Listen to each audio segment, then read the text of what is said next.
Okay, before we get started today, I'd like to make a quick announcement. Over the last several years, I have spent a lot of time working with investors just like you, investors who have started their business, got it off the ground, got a little bit of momentum, but just don't know how to scale up from there. They don't know how to take a small business doing a deal here and there and really systemize it and scale it up in a profitable way. I have been helping people for so many years do exactly that. I did it in my own business first, and then I helped other people replicate that success in their business. And my announcement to you is that I am ready to help you do the exact same thing right now. I have developed a program that's called the 7-Figure Investor Blueprint, and it's called that because I want to take you from wherever you are in your business right now and help you ramp it up into a 7-figure profit business. You can do this. I know you've told yourself that you want to do it, and for whatever reason, it's just not working out, but I want to teach you things like how to market, to find the best deals, how to analyze those deals, how to negotiate with sellers and wholesalers to get the best possible deals, how to get those deals funded, whether it's private funding, hard money lending, whatever. I want to help you understand the best way for you to fund those deals, and then how to structure those deals for maximum profit. And then finally, how to build a team around you. You don't have to do everything in your business. And in fact, you shouldn't be doing everything. I don't do everything in my business, and it runs really, really well. In fact, it runs better when I'm not trying to do everything. And I want to teach you exactly how to do that. All you have to do, if this sounds interesting to you, if this sounds like something that you must do in 2022 to reach your goals, go to 7figureinvestor.com. That's the word 7, 7figureinvestor.com. Sign up. I want to help you this year achieve all of your business goals, but you have to go and sign up first. It's 7, the word 7, figureinvestor.com. I cannot wait to see you inside the program. We are going to do great things this year. We do everything from beds to linens to I basically do it like it's an Airbnb. I mean, I even stock cleaners, toilet paper, everything. You're listening to the Just Start Real Estate Podcast. If you're serious about your real estate investing business and need real answers, you are in the right place. And now, your host, Mike Simmons. All right, thank you for joining me on Just Start Real Estate. I appreciate you being here. If this is your first time, welcome, welcome, welcome. I know you could be doing a lot of other things. There's so many places and people and podcasts and things that are pulling all your attention, and I'm happy that you chose to be here. I've got a really fun show for you today. I'm interviewing Nate and Ryleigh Eckles. They are friends of mine, people that I've known now for about 3 or 4 years, and just a cool story. They're just really, really fun people. They have just had a lot of success. They've been on stage in front of hundreds and hundreds and hundreds of people telling their story. They've been interviewed on several podcasts. I guess I found out during the interview that Ryleigh's actually been featured in a magazine. Like, just really good story, really fun. If you've got kids, this hits home, and it does for me. I've got daughters, and so I totally identify with Nate and what he's doing, and I just think it's such a cool thing. I always say I wish I had done it sooner. I do have a daughter that is in real estate, and we are working together now, but we didn't start as early as they did, but we're doing it, and it's so much fun, and I just think it's a fun story for everyone to hear. So I hope you guys really, really enjoy this, and it's really inspiring, I think, about what it means and what it takes and why it's important to get your kids involved in what you're doing, especially when it's something as good and healthy and helpful and potentially life-altering for them as entrepreneurship or real estate, or just getting them involved in this kind of thing. It's just so important and so cool. So anyways, without any further delay, I give you Nate and Ryleigh Eckles. All right, guys, thank you for being on Just Start Real Estate. I appreciate it. Nate and Ryleigh, first time on the show, but we have a long history together, and we'll get into that a little bit. But thank you again for doing this. I appreciate it. Hey, no problem. So I know we were working a little bit around Ryleigh's sports and stuff like that. It's awesome. And that's another reason why we kind of joked around off air about trying to get this set up and stuff, and how I normally, I have this podcast. My podcast window is usually early afternoon to mid afternoon at the latest.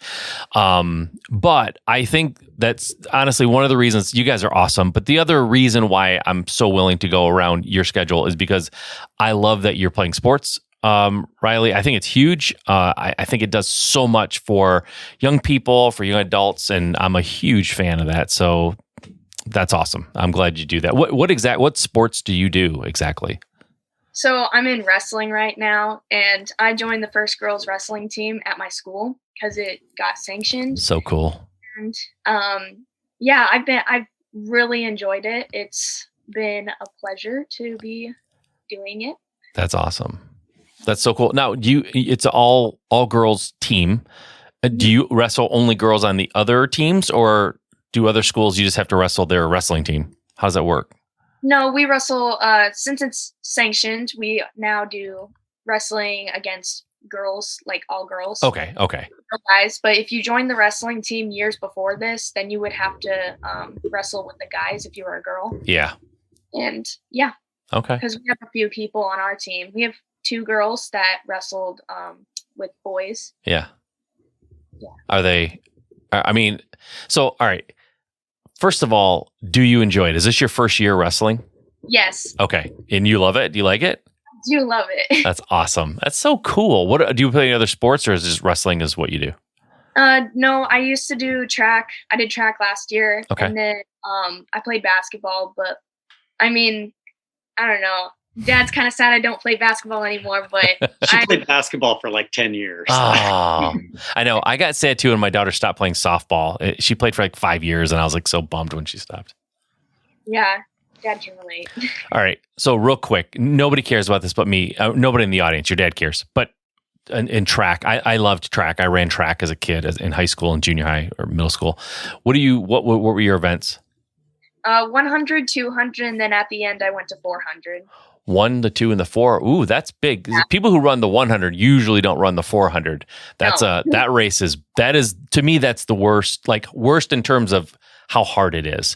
The 400 to me, right? Because you get past the 400, nobody expects you to sprint the entire thing, but they kind of expect you to sprint the entire 400, which is really hard to do. I actually remember when they were doing time trials when I was in high school, they wanted all the sprinters to also do the 400. They wanted us to time trial the 400, right? They want to see if anybody was good. And I remember specifically thinking, I don't care if I do bad in the 400. I want them to think, and I was bad at the 400, frankly, but I wasn't even trying hard because that race just scared me. It was scary. It was nuts. I think that actually ended up being her best event. Oh, no kidding. Just because it's that tweener. Yeah. It fit her stamina and build. It's so true. It's funny. It's usually the people who run that can't really do well in the longer races. They don't have that. And they're not quite hitting the 100 times. It's usually 200 and 400, there's some crossover there a little bit. But anyways, we're going deep. The 400 I just remember that being the scariest, hardest race that I never wanted to have to sub anybody. I never wanted to do it in practice. It's just a little bit past what I felt like I could possibly sprint. So anyway, all right. So you guys are a father and daughter real estate team, which is the coolest thing in the world. I have 2 daughters. One of them not really so much into real estate at all.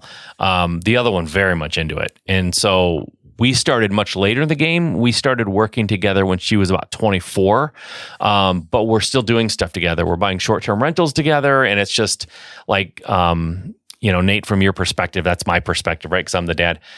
It's so cool. How great. I wish I would have started younger, and I wish I would have worked with my daughter younger, because she would have been totally into it. Honestly, I didn't get into real estate until I was in my late 30s. So I didn't even get into that early. But for the folks listening who don't know your story deeply, tell me a little bit about that, the beginning part of it, where you realized that Ryleigh was into it. I know you kind of brought her along with you, but can you talk a little bit about how you made that happen? Because I'm sure there's people listening thinking, I want to get my daughter involved in my business, or I want to get my son involved. How did you manage that? Yeah, sure. So it started when my ex-wife was pregnant. I got my first rental. basically we closed on it right after Ryleigh was born. Okay. And so I've been a landlord her whole life.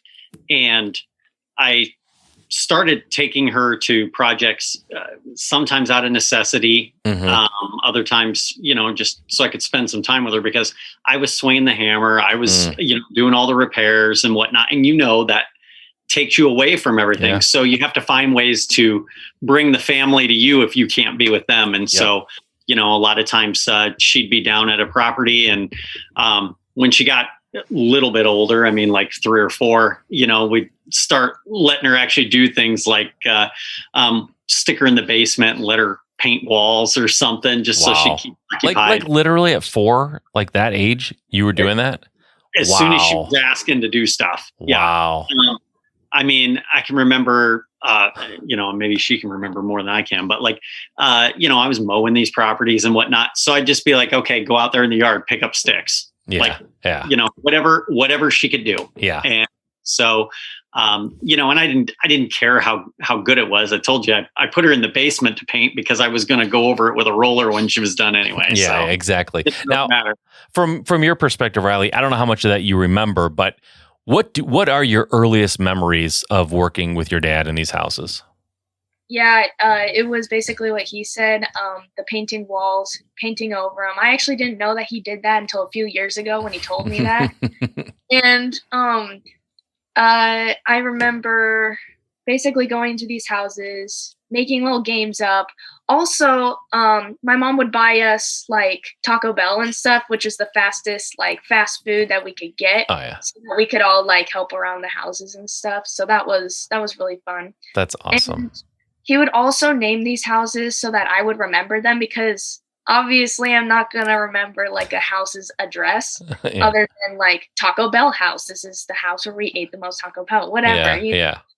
That's awesome. That is so cool. You know what? And this is where I look back and go, this is why, Nate, you're such a good dad. I remember I didn't bring my kids to the houses that I was flipping and stuff, but prior to being in real estate, I would get my daughters outside to help me with yard work and stuff. And I would be such like a perfectionist that I would end up being mad at like how they were sweeping the driveway. And my daughters remember one time famously, I took the broom and threw it across the yard. I was so mad that they were doing it poorly. So anyways, kudos that you didn't mind how she was doing it, because you were going to go back and fix it or whatever, like the yard and stuff like that. But it's just really cool. And I get you. Sometimes it's necessity. Honestly, you just want to be there with them. And so when did you know that it was more than Ryleigh just going and just hanging out with dad, and you hand her a brush and she's painting because she wanted, like, where it became less of a game and where you started to think she actually I think she kind of likes this? Yeah. So I would say she might answer differently. Fifth grade. Okay. I guess it was when she knows exactly. Yeah. To me, it was when I decided to go to Flip Hacking Live. And we had been listening to podcasts together. And so like, I realized that she was picking up on stuff in the podcasts. And when I said I was going to Flip Hacking Live and she wanted to go, and then she was like pleading her case why she should go. That's when I realized, oh, she's kind of getting something out of this. And that was right about the time I started flipping. Because I had just been doing long-term rentals. Okay, gotcha. And then Ryleigh, from the best of your knowledge, which it sounds like you remember distinctly, it was 5th grade. What made it more than just something you tagged along and did? Like, what was it that you liked about it so much? Well, because I would always connect with like everyone he'd listen to on podcasts and stuff, because he was listening to people who are making like millions of dollars a year, and I just kind of was like, maybe this is more interesting than just going and doing like handyman type stuff, and actually like listening to what they all have to say. And so when I was listening to podcasts with like Justin, for example, I would be like, oh my gosh, Dad, can I go? Because I want to meet Justin. How did he do it? Yeah, that's awesome. That's so cool that it actually got, because I remember my daughters, even the one that's very into like real estate and flipping and making money, and she's very entrepreneurial. She was not as a kid. Like she had zero interest in what I was doing, like none. So I think it's just really cool that it attracted you so early. So what do your friends think of this? They must obviously know at this point that you're into it. Like what do they think? It's just weird, but or what do they think about it? Actually, I didn't tell my friends until like a little, like maybe a year ago, because that's when I started like getting like more involved in with all this stuff, as in like on podcasts, speaking on stage, being in a magazine, like all that stuff. And they're like, wow, I'm pretty curious. What do you have to do? What is this all about? And so, they all think it's pretty crazy, and that they kind of want to do it now because I'm really into it. That's awesome. And you guys have been on stage. You've been at Flip Hacking Live. I didn't know about the magazine. What magazine were you in? We were just in, so we are living in Omaha for people who don't know. And one of the magazine, or someone from our RIA group, they referred me to a magazine for youth. Okay. And so I'm just in like a little segment in there. That's awesome. So cool. All right. So you started off as landlords. I know mostly you, Nate, but you guys were landlords and you went to flipping. What does your business look like now? Like what is it that you guys are focused on right now, and what's the kind of scope and what's the plan? So over the last year or so, we've kind of transitioned.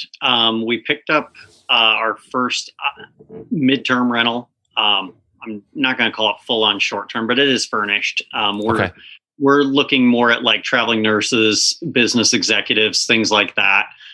30 days or longer stays, furnished. And that's the direction I want to move the business.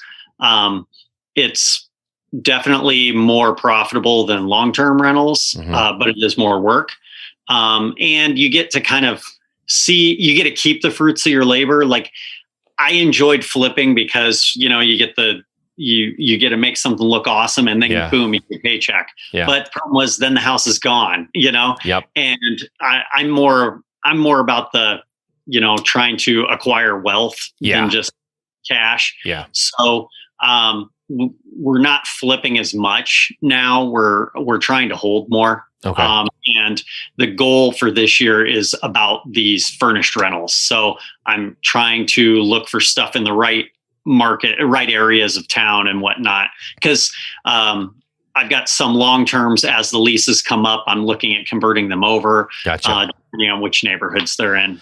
Because some of the stuff I have doesn't make sense for furnished, but the stuff that does, I feel like now is the time. Yeah. It's been. What makes you decide short or medium? Let me try to get my words out. What makes you decide like midterm versus short term? Like what is the decision there? We haven't done short term yet. Oh, okay. Okay. So that's the reasoning. If Chad and Ashley Whitaker, they're trying to push me to make it all short term. So, yeah, that sounds like them. Yeah. They're like, well, you've already furnished it and whatnot. And I'm like, but it's all this extra work. And they're like, you know what? You're just acting scared. Just do it. So let's just take one of them that you have converted from long-term to midterm. What does that look like? What is the economics of that? What were you renting it for long-term? What are you able to rent it for now? And what's the additional work involved to handle a midterm? Sure. So we've got one that is a long-term, would rent at $1,600 a month. And we had done a full rehab on it, and it takes for us, it's about $10,000 worth of furniture and fixtures, not including appliances. Okay. We do everything from beds to linens to I basically do it like it's an Airbnb. I mean, I even stock cleaners, toilet paper, everything. Okay. I don't restock that stuff if I've got midterm people, but at least it's there when they move in. Yeah. And then you have to pay utilities, Wi-Fi, and for lawn service. And for us in the north, you got to worry about snow also. Yep. So for us, it's about another another $500 to $600 in expense every month. Okay. We're renting for $2,700 a month. Really? So it's another $900 a month with another $500 to $600 in expense. So Gotcha. it's probably another $400 in profit. Gotcha. And you're renting, is it mostly nurses, like traveling nurses? Is that the kind of the goal? Yeah, so far. Okay. I'm looking, I've reached out for like insurance for flood and fire victims. Yeah. You know, their house is destroyed. They need a place to go. Yeah. So I'm looking into that. But you know, because obviously, just like anything, the more options you have, the better. Sure. How are you finding nurses? Is there a directory? Is there someplace you go, a marketplace for that? So there's an app called Furnish Finder. Mm-hmm. And basically, it's like Airbnb for traveling nurses. Oh, and okay. So you can list on there, and they're looking for you on there, and you can see what your competition has and whatnot. And the nurses, they're 13-week contracts, and then if you get lucky, like we just did, our nurse extended for another 13 weeks. So basically, now I've got the same tenant for 6 months at, you know, an extra $900 a month compared to a long term. That's which awesome. You know what I'm saying? Like, yeah. 6 months versus a year, and we don't have to go in and do anything, you know, for half the year. How long have you been doing that? How long have you been renting to nurses? We just started last year. It seems like, just intuitively, it seems like it's a good situation because these nurses are working crazy hours, you know, and they're traveling nurses. So I would assume that means they're not bringing family with them. So ironically, Ryleigh, you can tell the story. Yeah, let's hear it. Oh, well, I mean, yeah, we actually have a traveling nurse that brought her family. Really? Yeah.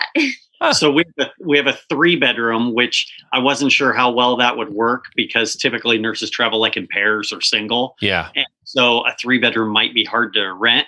Well, we had a nurse bring her husband and 2 kids. And so they were like, oh, this is great because we can't normally, they were coming out of they were staying in hotels for 13 weeks in a single room, the whole family. Gotcha.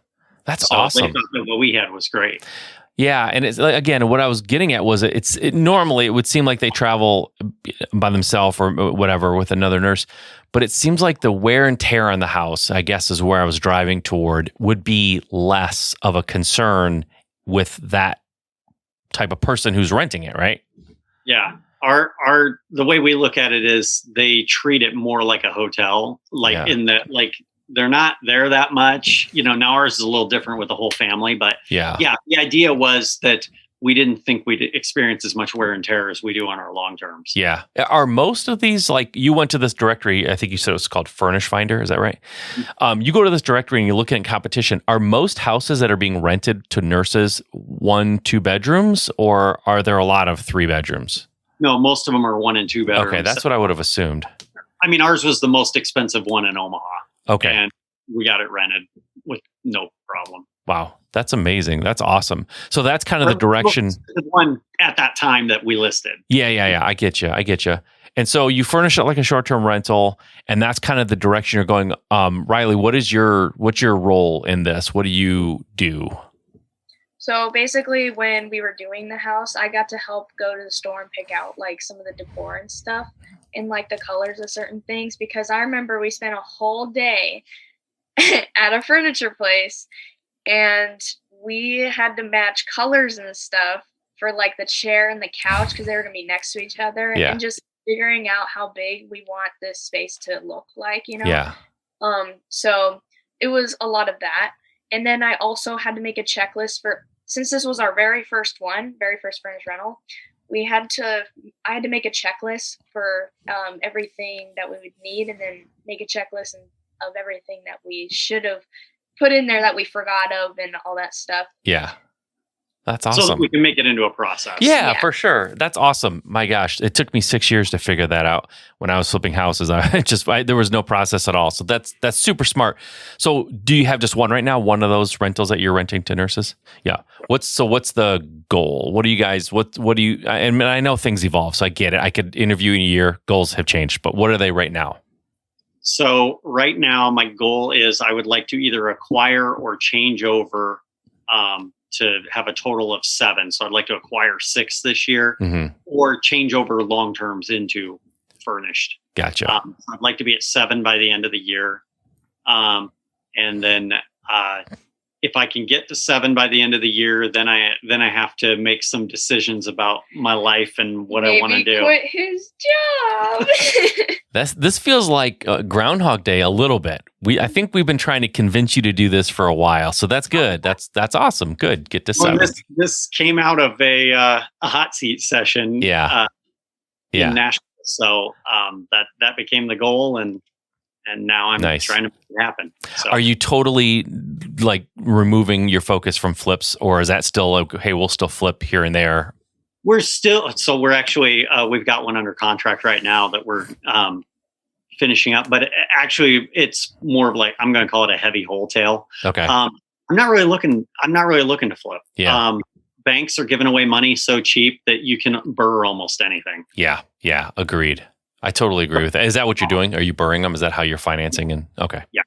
So like we'll buy them either cash, hard money, or if we've got, we've got some local banks that'll just loan to us right out of the gate. Really? Because of relationships, or they're just doing it for anybody? No, just relationships. Yeah, relationships. Good. Like they don't make us wait and season it. Yeah. So we can basically just roll right into the bank loan. That's awesome. So smart. Relationships are so important in this business. It really can make such a difference. So we'll kind of wrap up here, but Ryleigh, tell me, like, if there are, I say kids, I know you're not like a kid anymore, but like younger people under the age of 21 listening to this, why should they care? Like, there's so many other things you could be doing with your time. Like when you are, I know you're doing a lot of kid stuff too, but when you're spending time in real estate and you're on stage and you're at Flip Hacking Live, like why not just stay home and chill? Like why even bother? Well, I mean, I feel like if you focus on this, I personally really love real estate because I've seen the outcomes that come from it. And I feel that if you start from a younger age, it's going to be easier as time goes on, especially since I've been involved with all this stuff. Like, I think it's just an easier path. It's not an easy path because I've seen so much that could go wrong. Yeah. But I'm just saying that I just think it's really important that kids younger than 21 should think about this stuff. So. Yeah, I totally agree. To me, it seems like solving a Rubik's Cube, trying to, like, you can tell people your age, like your dad can tell people your age, like you really should pay attention. Like but there has to be something inside of you that is receptive to that. And that's why I just always go back to you guys in Ryleigh, you specifically. So amazing to me because it's hard as a younger person to prioritize making money and learning a skill and like building a business. Like there's so many other things that you could be focused on. And nowadays, like, there's just like a million things that are trying to get your attention. And the fact that you're even thinking about this, like you are light years ahead of 99.9999999% of the kids your age, just light years ahead of them. You'll lap them. It'll be crazy. And so I think it's just really cool. I'm so glad that you are interested and involved and that you get it. Like this is something that can you're spending some time and maybe you're sacrificing a little bit of like things that kids do, but you're ensuring that the rest of your life is more than likely going to be so much easier and enjoyable. And you'll be able to spend time with your kids someday. And like just all the things that people know when they get older is important. You already kind of know it. And that's just huge. Like so impressive to me. So great job to you, Ryleigh. Hats off to you, Nate. That's a great job as a father, like just so awesome. And it's just not easy. It's not easy to navigate all these waters because all the things that happen to kids, I guarantee are happening to you, Ryleigh, too. So you're navigating a bunch of life stuff and your dad has to navigate. It's just, anyways, I'm super impressed. I love you guys. So Nate, what would you say to folks listening who go, I want my kid to be like, I want my kid to be in real, why won't she listen? Why won't she come with me? Why won't he come with me? What is your advice? I've made the joke that, she's still a regular teenager at times, but a lot of it comes down to you have to expose them as early as you can, because if I had waited until she was 15, I don't think she'd have wanted to be involved. Yeah. But because I started when she was a kid, it made it a lot easier, because it was just part of who we were, part of life. Yep. And so she, just took to it, like, fish and water.